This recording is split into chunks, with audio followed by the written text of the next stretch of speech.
Okay, yesterday we did section 7.5, properties of logarithms, and we didn't quite finish the section.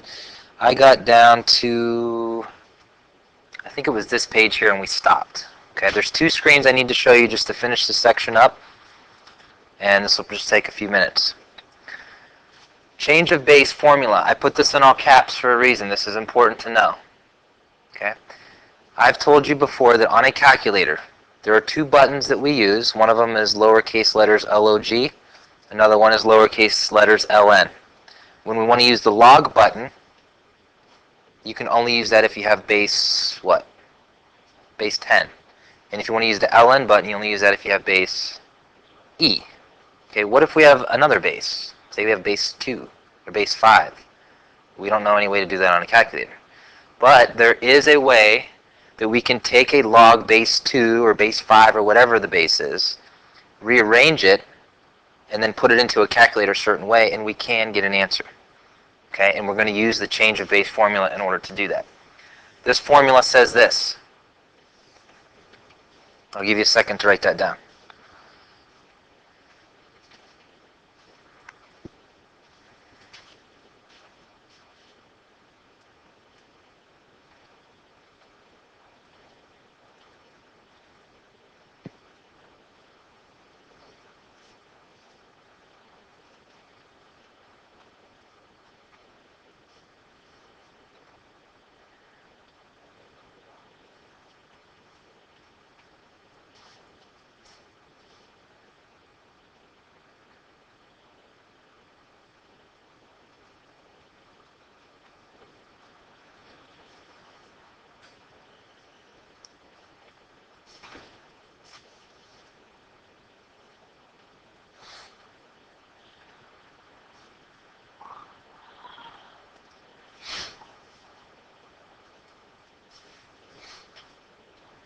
Okay, we got that? This is what it says. Okay, there's a bunch of letters in here, but don't get all confused by the letters. It says A, B, and C are positive numbers, so it just means they have to be bigger than 0.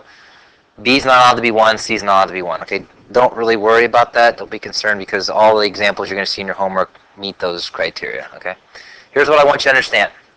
Let me give you an example because I learn best by example. Maybe you do too. If we have this, let's say log base 2 of 7. Okay. According to this formula, I can change the base from 2 to be whatever base I want it to be. See where this B is right here? You can pick whatever base you want to be. According to our calculator only accepts 10 or E. A base of 10 or a base of E. So I'm always going to want this probably to be like base 10, just because it's one of the two. Okay? So I can rewrite this to say log of base 10. And then where do I get the A from? The A right here is coming from that. So I'm going to take the 7, put it there. And on the bottom, I've got to repeat that same base. Whatever this B is has to be in both places. All right, so I'm going to have log base 10 of, and then the C is going to come from the original base, which in this case was a 2. This right here can be put into any calculator, any scientific calculator. And all we would do is hit the buttons log 7 divided by log 2 gives us our answer. Okay? And this is all I want. This is all I want to practice. We're going to try a couple examples and we're done. All right? This can be done with any base. Okay? We can transform it into this, punch that into a calculator and get an answer. Okay? Now I want to think about this for 1 second before I pull down the shade here and show you more. If I think about this, log base 2 of 7, if I want to know what that answer is, let's see if we can figure this out on our own. I can rearrange that so that it's an exponential form, and this would be 2 to the x equals 7. 2 to some power is going to equal 7. Well, if this was 2 to the first, that's going to give me 2, and this is too high to be 2. Okay, 2 squared would be 4. That's still too low. 2 to the third power is 8. Well, 8 now is too high. So I know that this number, this x, has to be somewhere in between 2 and 3, right? Maybe closer to 3 because 7 is pretty close to 8. So it's got to be, I can tell you even before I do this on a calculator over here, that this x has to be somewhere between 2 and 3, probably closer to 3. So if I get out a calculator and I punch this in,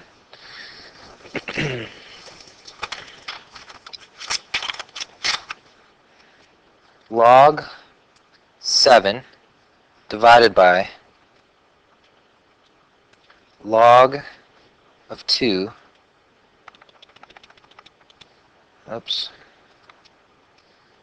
divided by log 2, I get 2.81. That makes sense, right? Should be in between 2 and 3 and maybe closer to 3. So I end up getting x equals 2.81. Okay? I just wanted to show you as an example that it makes sense, okay? Because some people, I think, now that we've done logs for a week, they don't even remember what logs are anymore. Okay, they're just becoming a bunch of jumbled properties, and what are we doing here? What are we really doing? We're trying to find this missing exponent right here. Okay, in this case, it's 2.81. All right, let's go down, see what else I got. Don't have to write this part down, but I want you to understand that, according to this formula, this is just repeating what the formula up here says, okay? But it also says that I can take whatever the original problem was, and I can also use the ln button. I don't have to use the log button. It doesn't matter what you use, either the log or the ln button, because remember, it doesn't matter what you use for the base as long as you're consistent with using the same thing in the numerator as you are in the denominator. So you could use either the log button. When I put this in on a calculator, I could have also done it like this.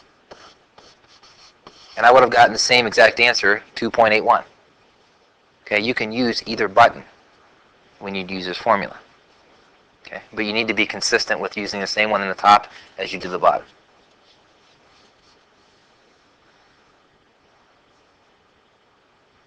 Okay, here's an example. Let's do this one right here. I just made up one up here, log base 2 of 7. Let's do log base 3 of 8. I'd like for you to try this one on your own.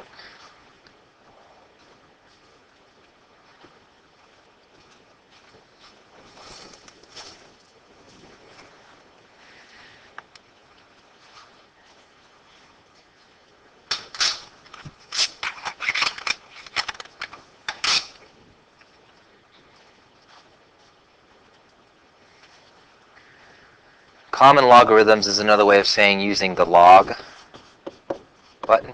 Natural logarithms is the same thing as saying use the ln button. So do it both ways and see do you get the same answer both ways.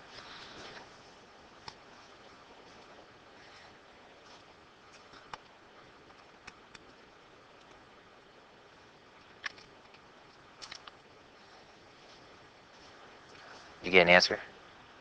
What'd you get? Okay.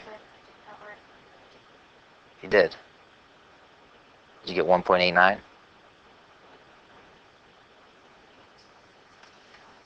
Now, one thing I want you to notice, when you hit this button on the calculator, it brings up a parentheses automatically, right?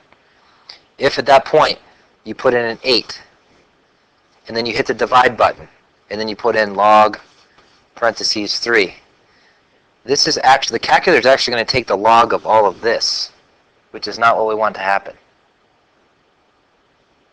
You need to, and I did this for a reason because I wanted to see if you got a wrong answer. If you put a parentheses in here, you're going to get something completely different because it's going to figure out this first, and then it's going to divide by this. And that's what we want it to do. You should get 1.893, I guess is good enough. Okay, 1.893. And then if you use the ln button, make sure you do the parentheses the same way.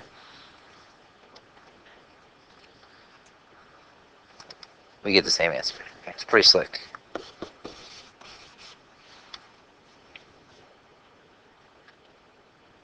Okay, and this just shows the work behind it. Okay, you get 1.893 no matter which way, which button you use.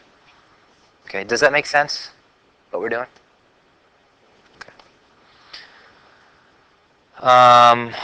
Last slide. And by the way, you remember how I tell you shortcuts every once in a while?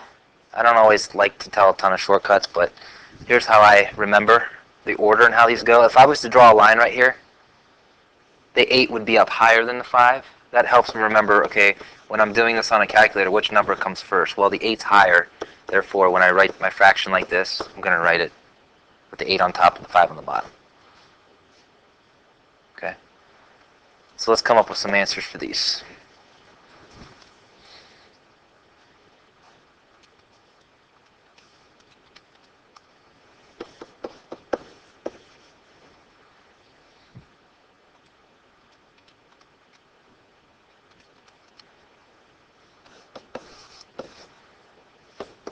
Make sure I'm doing these right. Double check me.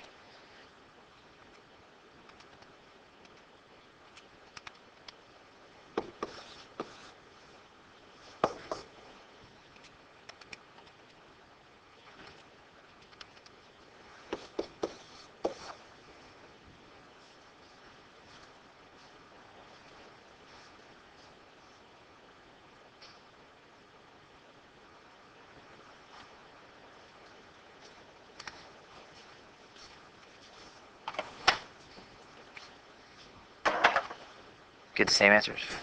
Okay. All right, that's it. All right, I have a worksheet for you to do.